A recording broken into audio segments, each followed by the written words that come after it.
నమః శివాయ. గభీరే కాసారే విశతి విజనే ఘోర విపినే విశాలే శైలే చ భ్రమతి కుసుమార్ధం జడమతిః సమర్ప్యైకం చేతః సరసిజముమానాద భవతే సుఖేనావస్థాతుం జన ఇహ న జానాతి కిమహో. ఆచార్యులు ఈ శ్లోకంలో కొంత చమత్కారాన్ని, కొంత తత్వాన్ని, మరికొంత ఉపదేశాన్ని మేళవించి బోధ చేశారు. మనస్సుకి అందంగా అర్థమయ్యేలాగా కాస్తంత గంభీరంగా కూడా ఈ శ్లోకాన్ని రచన చేశారు. ఏమంటున్నారు? గభీరే కాసారే విశతి విజనే ఘోర విపినే విశాలే శైలేచ. అంటే ఏంటి? పరమేశ్వరుణ్ణి పూజించుకోవాలి అంటే ఎక్కడెక్కడికో వెళ్ళి వెతుకుతూ ఒక తామర పూలు కావాలి అనుకుని ఆ తామర పూల కోసం ఒక లోతైన చెరువుల్లో దిగుతున్నాడు మానవుడు. ఆ దిగి ఆ లోతైన చెరువుల్లో దిగడం, పైగా తామర పూల కోసం అంటే ఆ తామర తూళ్ళు కాళ్లకు పట్టేస్తాయట ఒక్కొక్కసారి.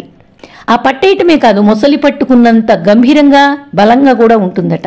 ఎంతో ప్రమాదకరమట. అయినా సరే ఏ కష్టమైనా నేను భరిస్తాను అనుకుంటున్నాడు. కొన్ని పూలు అరణ్యాల్లో దొరుకుతాయి అనుకున్న వాళ్ళు, కాస్తంత దృఢభక్తి కలిగి ఉన్నటువంటి వాళ్ళు కష్టపడి తిరిగి ఆ అరణ్యాలకి వెళ్ళి వెతుకుతున్నారు పూల కోసం. కొంతమంది మానవులు కనిపించని, అసలు మానవులే కనిపించినటువంటి అరణ్యాలలో వెతుకుతున్నారు. అలాంటి దట్టమైన అడవుల్లోకి వెళ్ళి అసలు ఆలోచించకుండానే అడవుల్లోకి వెళ్ళి కూడా వెళ్ళడానికి కూడా పూనుకుంటున్నారు ఒక పూల కోసం. ఇంకా కొంతమంది అయితే కొండల మీద ఫలానా పూలున్నాయి అని ఎవరైనా చెప్పారనుకోండి, ఆ పై కొండ మీద, పర్వతం మీద అన్నారనుకోండి, వాటి కోసం అక్కడ దొరుకుతాయంటే కొండలు ఎక్కి పర్వతాలు ఎక్కి అక్కడ తిరుగుతూ ఈ పూల కోసం తిరుగుతూ ఉన్నాడు. చూడండి, ఎందుకు అంటే ఏమంటున్నాడు?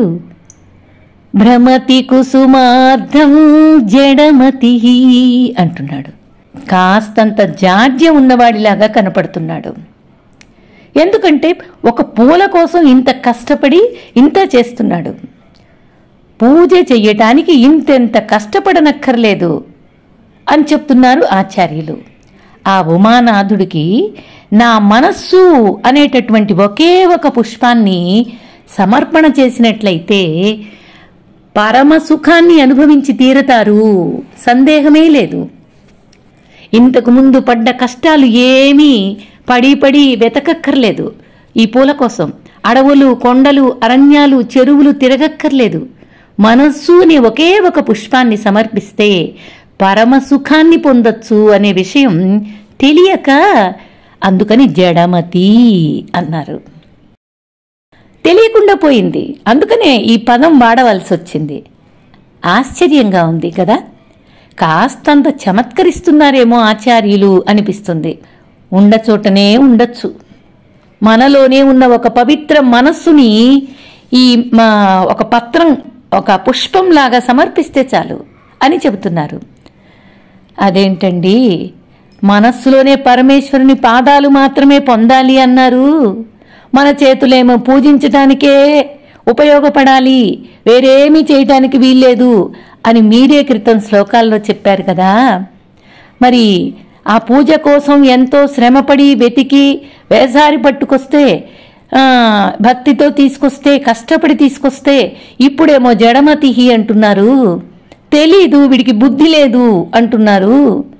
ఇంతకుముందు అది మీరే చెప్పారు, మరి ఇప్పుడేమో అలా చేస్తే ఇప్పుడు ఇలా అంటున్నారు. ఈ రెండు చేతులు ఉన్నది మిమ్మల్ని పూజించటానికే అని కదా చెప్పారు.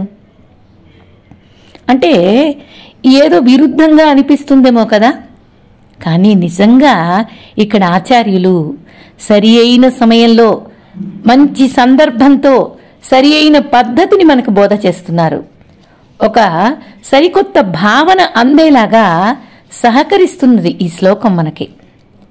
మనకి పూజ అనగానే సహజంగానే పూలు గుర్తొస్తాయి అందరికీ. ఇదందరికీ అనుభవంలో ఉన్న విషయం కదా. ఈ భావన అంతర్లీనంగానే కాకుండా ఈ మనసులో ఈ భావన అందరికీ సహజమైపోయింది. బాహ్యంలోనే కాకుండా అంతర్లీనంగా కూడా సహజమైపోయింది.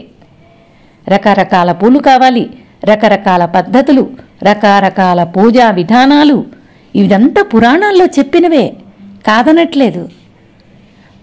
మొదలైనటువంటి గ్రంథాల్లో, శివపురాణాల్లో ఇలా ఎంతో భక్తిగా చెప్పినటువంటివే. అందులో ప్రత్యేకంగా శివారాధనలో ఉపయోగించేటటువంటి పూలు ఎంత పరిమాణం ఉండాలి, ఏ విధంగా పూజించాలి, ఏ ఏ పుష్పాలతో పూజిస్తే ఏ ఏ ఫలితాలు కలుగుతాయి అనే విషయాలు చాలా ప్రామాణికంగా అయినటువంటి గ్రంథాల్లో మనకి తెలియచెప్పారు. ఈ పురాణాల్లో ఉన్న విషయాలే, ప్రామాణికమైన గ్రంథాల్లో చెప్పిన విషయాలే మనం ఇక్కడ చెప్పుకుంటున్నాం. కొన్ని అంశాలను అర్థం చేసుకోవడానికి ప్రయత్నం చేద్దాం. అన్నీ అర్థం చేసుకుంటున్నారు, అన్ని కోరికలు కోరుకుంటున్నారు, కష్టపడి బాహ్యంలో ఏమో వెతికి అన్ని తెచ్చి పూజలు చేస్తున్నారు. కానీ అసలైన విషయాన్ని పక్కన పెట్టారు. ఆ శివభక్తిని పెంచే రకంగా కొన్ని ప్రధాన అంశాలు చెప్పారు. అవి ఏ కోరికైనా సరే తప్పనిసరిగా తీరుతాయి అని చెప్తున్నారు. అసలైన విషయాన్ని పక్కన పెట్టారు అంటే ఏ విషయం పక్కన పెట్టారు అంటే, నా మనస్సు అనే పవిత్రమైన పుష్పాన్ని భగవంతుడికి సమర్పణ చెయ్యాలి అనే అసలైన ప్రధానమైన విషయాన్ని పక్కన పెట్టేశారు. సరే, ఇక్కడ శివభక్తిని పెంచే రకంగా కొన్ని ప్రధానమైనటువంటి పురాణంలో చెప్పినటువంటి, శాస్త్రాల్లో చెప్పినటువంటివి మనం కొన్ని తెలుసుకుందాం, ప్రధాన అంశాలుగా తెలుసుకుందాం. ఏ కోరికైనా కోరుకో. తామర పూలు 20 అంటే ఆ 20 పూలైతే 5 కిలోల బరువు ఉంటాయట. తామర పూలు 20 తోటి పరమేశ్వరుణ్ణి గనక అర్చిస్తే నువ్వు ఏ కోరిక కోరుకుంటావో ఆ కోరిక జరిగి తీరుతుంది. పోనీ నువ్వు బుద్ధిమంతుడివై ఏ కోరిక కోరుకోకుండా ఆ పూలతో పూజ చేస్తే మోక్షం తథ్యం అని పురాణం చెబుతుంది. కోరిక చిన్నదైతే ఇంతవరకు సరిపోతుంది. నీ కోరిక పెద్దదైతే పెద్దదానికి తగ్గట్లే చేయాల్సి వస్తుంది. ఇంకా అనేక అంశాలు ఇవి ఈ పురాణంలో మనకి చెప్తున్నారు. 1,00,000 బిల్వాలతోటి మనం పూజ చేస్తే ఆ పరమశివునికి దీన్నే ఒక ప్రస్థం అంటారట. అలా 1,00,000 బిల్వాలతో పూజ చేస్తే మోక్షం, శివ సాన్నిధ్యం అనేది తథ్యం అని చెప్తున్నారు. అలాగే 1,00,000 గరికలతో పూజ చేస్తే దీర్ఘాయుష్షు పెరుగుతుంది. ఆ గరికలు కూడా ఎలా ఉండాలి అంటే, సహజంగా మనకి గరికలు ఆకుపచ్చగా ఉంటాయి, కానీ ఇక్కడ తెల్లవిగా ఉండే గరికలు కావాలట. వాటి కోసం ఎంతో ప్రయత్నం చెయ్యాలి. ఇంకా 1,00,000 దర్భలతో పూజ చేస్తే మోక్షము, దీర్ఘాయుష్షు తథ్యం అని చెప్తున్నారు. ఇంకా కొన్ని పురాణాల్లో 1,00,000 ఉమ్మెత్త పూలతో గనక పూజ చేస్తే సంతానం కోసం ప్రయత్నం చేసేటటువంటి వాళ్లకు, అంటే వాటికి ఎర్రకాడలు ఉండాలట. ఆ ఉమ్మెత్త పూలకు కూడా అంతటా ఎర్రకాడలు ఉండకపోవచ్చు, వాటిని కూడా వెతికి కష్టపడి సంపాదించుకోవాలి. అట్లా ఎర్రకాడలతోటి 1,00,000 ఉమ్మెత్త పూలతోటి పూజ చేస్తే ఇంతకు ముందు దాకా సంతానం కోసం ఎంతో ప్రయత్నం చేసినా కలగనటువంటి పరిస్థితికి ఈ పూజకి సంతానం అనేది తప్పనిసరిగా కలుగుతుంది అని చెప్తున్నాయి పురాణాలు. ఇంకా చెప్తున్నారు, 1,00,000 తెల్ల జిల్లేడు పూలతో గనక పూజ చేస్తే భోగమోక్షాలు సులభంగా లభిస్తాయి. అలాగే 1,00,000 తెల్ల తామర పూలతో పూజ చేస్తే భోగమోక్షాలు తథ్యం. అలాగే 1,00,000 తులసీ దళాలతో పరమేశ్వరుణ్ణి ఆరాధిస్తే ఈ భోగము, మోక్షము, సుఖము, సంపద అనేది తథ్యము అని చెప్తున్నారు. ఇంకా 1,00,000 గన్నేరు పూలతో గనక ఆ పరమేశ్వరుణ్ణి ఆరాధన చేస్తే శరీరంలో ఉన్న రుగ్మతలన్నీ, ఇంకా అది దీర్ఘ వ్యాధులు అంటారు, అది తెలియకుండా ఉన్నటువంటి వ్యాధులతో సహా ఉన్న రోగాలన్నీ నశించిపోతాయి, దీర్ఘ వ్యాధులన్నీ మటుమాయమైపోతాయట. ఇంకా 1,00,000 మంకెన పూలు, ఈ పూలతో గనక, ఇవి మధ్యాహ్నమే పూస్తాయట, ఈ 1,00,000 మంకెన పూలు గనక కోసి మనం పూజ చేసినట్లయితే ఈశ్వరునికి ఆభరణ సిద్ధి అంటున్నారు. అంటే నువ్వు కిరీటం కావాలన్నా సరే సిద్ధిస్తుందట. అలాగే 1,00,000 జాజి పూలతో నువ్వు గనక పూజించావంటే భక్తితో వాహన ప్రాప్తిరస్తు అంటున్నారు. అలాగే 1,00,000 మల్లెపూలతో గనక పూజ చేస్తే మల్లెపూలు లాంటి భార్య లభిస్తుందట. అలాగే 1,00,000 పారిజాతాలు గనక ఏరి నువ్వు పరమేశ్వరుడికి పూజ చేస్తే సుఖము సంపద లభ్యమవుతుందట. అంటే ఇలానే కాకుండా ఏ ఏ ఋతువుల్లో ఏ ఏ పూలైతే వస్తాయో ఆ పూలతో పూజించినట్లయినా సరే 1,00,000 పూలు 1,00,000 పూలతో గనక పూజించినట్లయితే నువ్వు ఏ కోరిక కావాలనుకుంటే ఆ కోరికలు తీరడం తథ్యం అని చెప్తున్నారు. ఇంత కష్టపడి చేసినటువంటి ఈ పూజలకి, ఈ పూల కోసం వెతికినటువంటి కష్టానికి ఫలితం లేదా అంటే ఉంటుంది అంటూ ఇదంతా పురాణాల్లో చెప్పినవే. క్రితం శ్లోకాలలో చేతులతో పూజ చెయ్యాలి, నువ్వు ఇంద్రియాలు ఇచ్చింది మొత్తం నిన్ను చూడటానికే అని కదా చెప్పావు. వాటినేమీ వృధా పోనీయట్లేదు ఆచార్యులు. ఇక్కడ ఇలాగా మనం అర్థం చేసుకోవడానికి చెప్తున్నారు. ఇలా చెయ్యి, ఇలా చేస్తే నీకు ఈ బాహ్యంలో సుఖాలు లభిస్తాయి, మోక్షము తథ్యమవుతుంది. అయితే ఇక్కడ మనస్సు అనే పుష్పంతో కీటి సమానంగా ఈ పూజలన్నీ అర్చన చెయ్యాలి. ఒక్కొక్క పువ్వు పరమశివుని మీద నువ్వు సమర్పణ చేస్తూ ఉంటే నీ మనస్సే అక్కడ పెడుతున్నట్లుగా భావన చెయ్యాలి. ఏదో ఇన్ని పూలు అన్నారు కదా అని 1,00,000 గంపెడు పూలు, ఆ 1,00,000 పూలు తీసుకొచ్చి పరమేశ్వరుడు కుమ్మరించడం కాదు చెయ్యాల్సిందే. ఒక్కొక్క పువ్వు సమర్పణ చేస్తూ చెయ్యాలి. ఒక్కొక్కటి నా మనస్సులో నుంచి పవిత్రమైన మనస్సుతో ఈ పువ్వు నీకు సమర్పణ చేస్తున్నాను అన్న భావనతో చెయ్యాలి. ఇంకా ఇక్కడ నిషిద్ధమైనటువంటివి చెప్తున్నారు. సంపెంగ పూలు, మొగలి పూలు నిషిద్ధం అని చెప్పారు. మొగలి పూలు దాదాపు అందరికీ తెలుసు చెయ్యకూడదు అని. కానీ లింగోద్భవ కాలంలో మాత్రం వాడచ్చట, తరువాత మాత్రం వాడనే కూడదు. సంపెంగ పూలు కూడా నిషిద్ధము అని పురాణాలే మనకి తెలియజేశారు.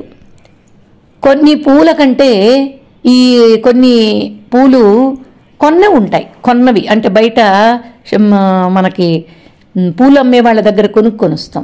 వాళ్ళ దగ్గర కొన్న పూల కంటే నువ్వు కష్టపడి పూలు కోసినటువంటివి శ్రేష్టము అనే విషయం కొంతమంది చెప్తారు. మరి అన్నెన్ని పూలు కోయాలంటే ఎంతో కష్టం కదా. ఈ కష్టమంతా నేను చెయ్యలేను అనుకున్న వాళ్ళు ఉంటారేమో, వాళ్ళకు కూడా సులభోపాయం చెప్తున్నారు ఆచార్యులు. అంటే ఈ అక్షింతలు, బియ్యము మొన ఇరుగనటువంటి బియ్యం గనక మనం వాటితో గనక పూజ చేస్తే అవే అక్షింతలు అంటారు కదా. అక్షింతలతో గనక మొన ఇరుగని బియ్యం పూర్తి స్పష్టంగా అటు మొన ఇటు మొన విరక్కూడదు కొనలు బియ్యంకి. అలాంటి అక్షింతలతో గనక 1,00,000 అక్షింతలతో పరమేశ్వరుణ్ణి ఆరాధన చేస్తే సర్వ సంపదలు కలుగుతాయి అని శాస్త్రమే చెబుతుంది. అలాగే 1,00,000 నువ్వులతో, అలాగే నీకు ఈ 1,00,000 నువ్వులు 1,00,000 బియ్యము రెండు కలిసినగా పూజించినట్లయితే సర్వ సంపదలు తథ్యం. ఇలాగా ప్రమాణ గ్రంథాల్లోనే సూచించారు ఆచార్యులు. ఆ పురాణాల్లో తీసుకొచ్చే ఇక్కడ మనం ప్రవచనం చెప్పుకుంటున్నాం.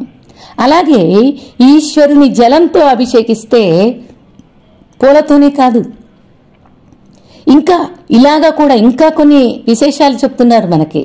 అభిషేకం ప్రియుడు ఈశ్వరుడు అంటారు కదా, అలాగా ఈశ్వరుని జలంతో అభిషేకిస్తే శాంతి సమృద్ధి పరమేశ్వరుడు ప్రసాదిస్తాడు. అందులో కొంతమంది మానసిక బాధలు ఉంటాయి. ఆ బాధలు, ఆ మనస్సు విసుగు, ఏదో ప్రేమ నన్ను ఎవరూ ప్రేమించట్లేదు, నాకు ఈ ప్రపంచంలో ప్రేమ అనేదే లేకుండా బతుకుతున్నాను అని ఏదో కొరత, కష్టాలు, బుద్ధిమాంద్యం అలాగా ఉండడం కొంతమంది వింటూ ఉంటాం కదా. ఇలాంటివి పోవాలంటే పంచదార కలిపిన పాలను 1,00,000 మృత్యుంజయ మంత్రాలతో పూజ చేస్తే ఆ బుద్ధిమాంద్యం అనే అంటారు కదా, అదేనండి డిప్రెషన్. ఆ డిప్రెషన్ ఇలాంటివన్నీ కూడా తొలగిపోతాయి అని చెప్తున్నారు. ఒకవేళ నీ మృత్యుంజయ మంత్ర పూజ నువ్వు చేయలేకపోతే చెయ్యగలిగిన వాళ్ళ చేత చేయించినా కూడా ఈ ఫలితం నీకుంటుంది అంటున్నారు. ఇలా అనేక రకాల పద్ధతులు ఉన్నాయి. ఇలా పూలు, పూల పేర్లు, పూల సంఖ్య ఇవన్నీ ఇట్లా ఉంటూ ఉండగా పూజలు చేయవలసిందే అని చెప్పారు. ఈ 2 చేతులతో పూజలు చేయటానికే ఉన్నాయి అని చెప్పారు. ఈ మాట ఇలా చెప్పడం అనేది చమత్కారంగా చెప్పడం కాదంటారా? చెప్పండి. అక్కడేమో అలా చెప్పారు, ఇక్కడేమో ఇలా కష్టపడి ఇలా తెస్తేనేమో జడమతిహి అంటున్నారు. మళ్ళీ ఇన్ని పూలతో ఇన్ని పలానా పూలతో పలానా వాటితో చేస్తే ఈశ్వరుడు నీకు సర్వసంపదలు ఇస్తాడు అని చెప్తున్నారు. కోరికలు తీరుతాయి అంటున్నారు. మరి అసలు ఈ పూజ యొక్క ప్రయోజనాన్ని సాధించుకునే దిశగా మన మనస్సును సమాయత్తం చేస్తున్నామా లేదా? ఇప్పుడు నువ్వు పూజ చేశావు అంటే ప్రయోజనం పొంది తీరాలి. ప్రయోజనం పొందాలి అంటే సరైన మార్గంలో వెళ్ళాలి. ఆ దిశగా మనస్సుని నువ్వు భక్తి ప్రపత్తులతో ఉంచుకుంటున్నావా? అసలు ఈ పూజ ఎందుకు చేస్తున్నాం? మరి చేసినందుకు ఫలితాలు కలుగుతాయా? అసలు ఈ పూజలు ఏంటి? ఈ పూజలు దేనికి ప్రతీకం అనే విచారణ చెయ్యాలి. ఆ విచారణ చేసే మనస్సు ఉంటే, అలా చేస్తే ఈ పుష్పం అనే మనస్సుకు ఇది సంకేతం అని నీకు అర్థమవుతుంది. పరమేశ్వరుని ప్రతీకకు సంకేతంగా ఆ మూర్తికి ఈ పుష్పాన్ని నా మానసికమైనటువంటి ఆత్మతృప్తిగా సమర్పిస్తూ ఉన్నాను. మన మనస్సును తత్వం మీద లగ్నం చెయ్యాలి. అలా చేస్తున్నామా? ఆ పరమార్థాన్ని దృష్టిలో ఉంచుకొని ఈ పూజలన్నీ చెయ్యాలి అని చెప్తున్నాయి పురాణాలు. ఇవన్నీ అర్థం చేసుకునే స్థితి ఉన్నదా? ఒక్కొక్క పువ్వును నా మనస్సే సమర్పించినట్లుగా చెయ్యాలి. ఈ పూజ అనేది ఇలా చెయ్యకపోతే, ఈ వైపుగా వెళ్ళకపోతే, ఆ మార్గంలో గనక నువ్వు ఆ విధానంగా, ఆ పద్ధతిగా, ఆ భక్తిగా, ఆ ప్రశాంతంగా, ఆ మానసిక పుష్పాన్ని సమర్పించకపోతే వృధా ప్రయాసే అవుతుంది. మరి ఇంత కష్టపడి పూజ చేస్తే ఫలితం రాదా అండి అంటే వస్తుంది.